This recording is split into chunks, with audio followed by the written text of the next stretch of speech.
Well, good morning, good morning, good morning, and welcome to Coffee Chat with me, Catherine Oster. Hello, how are you today? Coffee Chat is, hey, good morning. Good morning, you guys. Coffee Chat is crazy. It doesn't make any sense. I talk about a million different things in 15 minutes. Good morning, Robert. How are you? Hey, Carmen. Good morning, girl. It's Friday. Coffee Chat Friday. I love it. Fun Friday. All right. Well, for those of you watching in the future on YouTube or SoundCloud, Coffee Chat is a Facebook Live. And so, I get a little distracted sometimes with people joining and engaging with them. And how does it get better than that?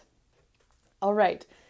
So this week's Coffee Chat is all about, I don't know, things that I thought were impossible. What if everything is possible and anything can change? And just because it's a light choice that is going to create greater for your future does not mean it's going to be easy. Those things. So I was just reminiscing a couple of days ago.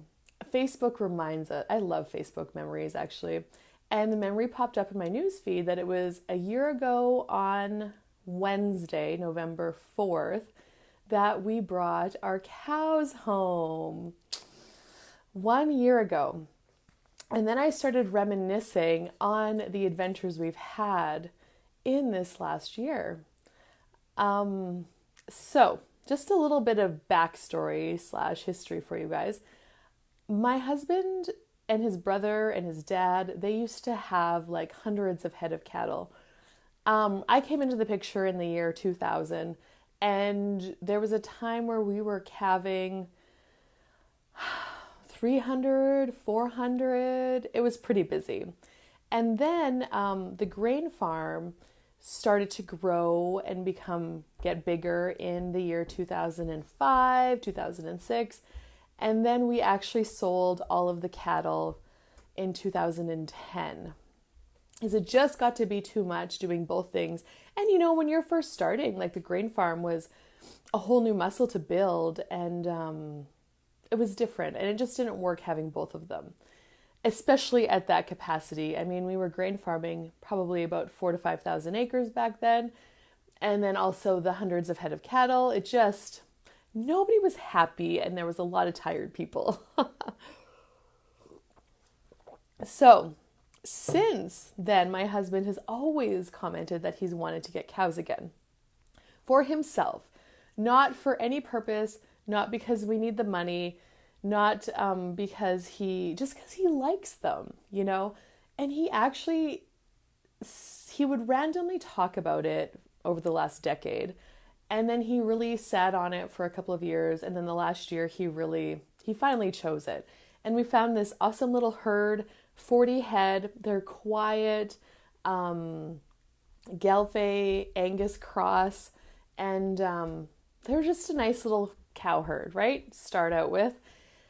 And so we brought them home a year ago.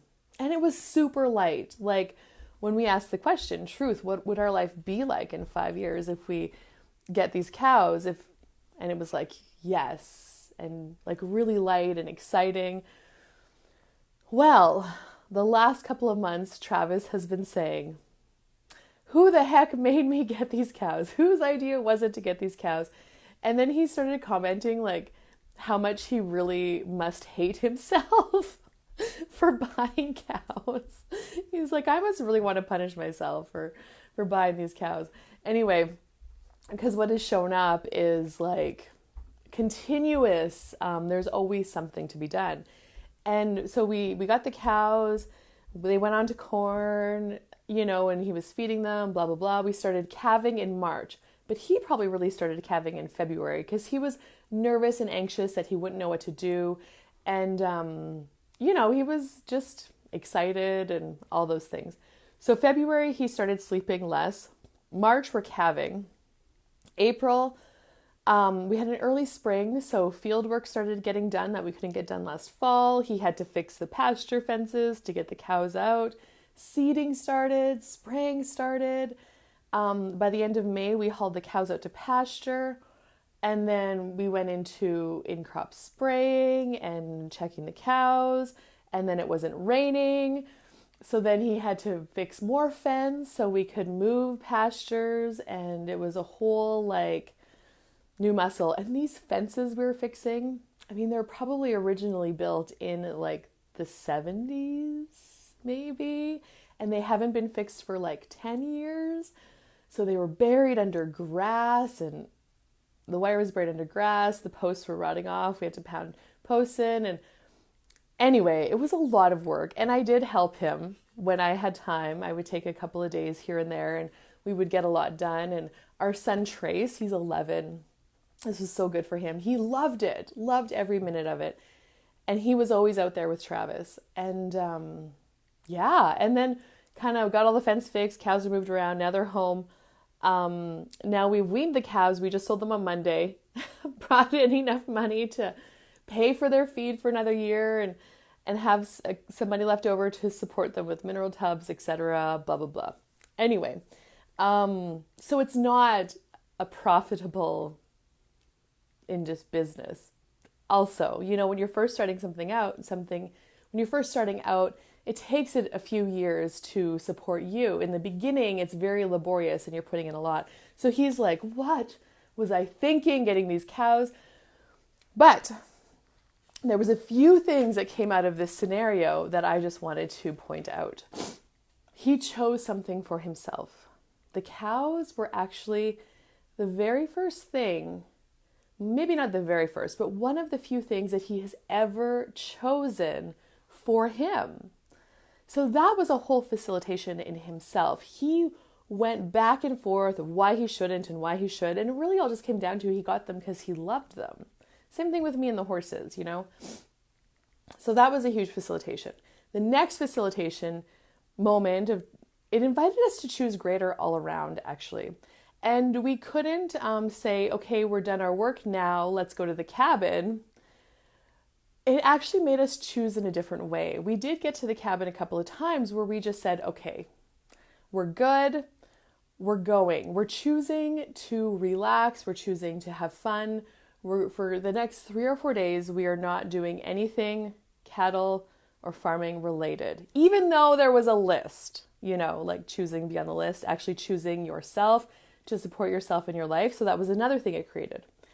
Another thing was with Trace, our son, and our daughter, Helena. She wasn't out there helping as much, but she also would come out when I would go and fencing, and she learned how to drive things, so to help with stuff. They all had their jobs, and it just creates that, I don't want to say the word work ethic, but I guess, just because you have things doesn't mean you have to look after them. There's action steps, there's things to do.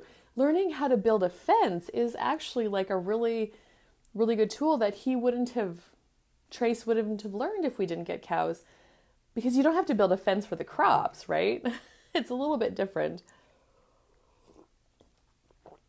And again, I used to mistakenly think that the light choice that was easy and expansive would be easy. Easy. No, that is not true. It doesn't mean that we didn't have ease, actually. How everything showed up, it was ease. The weather cooperated with us. We got the crop offs in time so we can move the cows to the pasture. It really showed up with ease, but it wasn't easy. There was a lot of choosing, being aware, a lot of getting things done. Another thing it facilitated for Travis was he would never go for massages or chiropractor before, never really looking after your body, taking care of yourself. He worked his body to the point this summer with all the fencing that he could hardly walk or do anything. And I looked at him and I'm like, and he's like, I don't know how old people have cows. And I'm like, well, what if you just started looking after yourself? You know, your body is a valuable product. As you're realizing you require your body, like you're working your body to get all this done. What if it's time to like start looking after it in a different way? And so finally, I'm like, what if once a month you go for a massage chiropractor, whatever you need to keep feeling good? You know, it was that whole thing where like you always put yourself last, but at the end of the day, you can't do anything because you're in so much pain and suffering because you've never looked after yourself, you know? And so he started choosing that. Probably he's had maybe like 3 or 4 massages now. And he's got a chiropractor appointment today and looking after himself. Like, so it's facilitating all these different choices. And I'm excited to see what the next year will bring, actually. I get it's going to be even a little more ease. You know, we've been around the sun one time with the cows. And what else is possible beyond what we could ever imagine? And Trace, like involving them in all the activities and hauling them home, etc. It's way more easier to include the kids with the cows than it is to include them with the grain farm. And including them, like, you know, showing them how to make choices, learning how to, because Travis, when he's considering what needs to be done, like we talk about it. And so the kids are involved in those conversations. They're around. They're not necessarily actively in them, but they hear us and they learn how to choose things and prioritize. And, you know, Trace, even seeing Travis looking after himself with massages, that also shows him as he grows up as a man in this world to look after himself. In fact, we actually had to send Trace for a couple massages and a chiropractor because he was also walking Gimpy, our 11-year-old son. Oh, he just had so many tight muscles and because he was working hard too, so it's facilitated a lot. Anyway, the future it's creating is greater, and it has been an adventure. And when you make a choice, like, and how that question you can ask at the beginning, truth, what will my life be like in 5 years if I choose this? Getting a sense of that energy. Does it put a smile on your face? Does it feel exciting? Does it make you feel lighter, more space? That is the energy that your future, that is going to be created as your future if you choose that thing. And then if you ask the question, truth, what will my life be like in 5 years if I don't choose this? And you get I always get a frown. Mine is a frowny face. You feel contracted, pit in your stomach, heavier. That is the energy that will be created in your future if you do not choose this. Because every single choice you make creates something in your future. And have you acknowledged that? And that is the power in your choice. And there's so many things that come up around choice, and that is a whole class. And a whole other class. Anyway, there was something else that I was going to say. Oh, just because also you have to start differentiating between lightness and rightness. Just because it is light and expansive does not mean it is the right choice, because there's no right and wrong. It's just acknowledging what your choice is going to create. Wow, everywhere you have misidentified light as right and right as light, will you destroy it and create all of that times a godzillion? Right, wrong, good, bad, all nine, pod, pog, shorts, boys, and beyonds. That is the Access Consciousness Clearing Statement, this whole conglomeration of words that when we say it clears the energy that comes up when a question is asked or a statement is made. Well, thank you so much, guys, for joining me for Coffee Chat this week.